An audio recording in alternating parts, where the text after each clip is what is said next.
Now let's go to text number 4. John chapter 20 and verses 1 and 2. John chapter 20 verses 1 and 2. It says, "Now the first day of the week, Mary Magdalene went to the tomb early, while it was still dark, and saw that the stone had been taken away from the tomb. Then she ran and came to Simon Peter and to the other disciples, whom Jesus loved, and said to them, 'They have taken away the Lord out of the tomb, and we do not know where they have laid him.'" So reading verse 1 again, "Now the first day of the week, Mary Magdalene went to the tomb early while it was still dark and saw that the stone had been taken away from the tomb."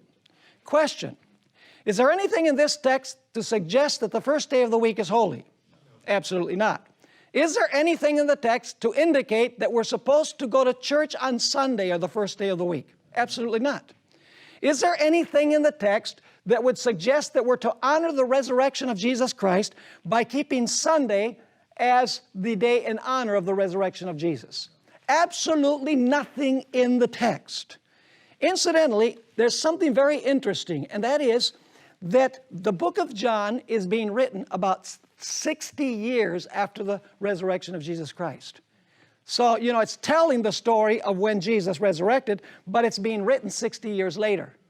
And yet, even though it's being written 60 years later, John does not call the first day of the week the Lord's Day. And he does not attribute any holiness to the day. 60 years later, he simply makes a statement of fact. If Sunday was the day of worship, he would have probably called it the Lord's Day, and he probably would have said it's holy, and people have been going to church to honor the resurrection of Christ.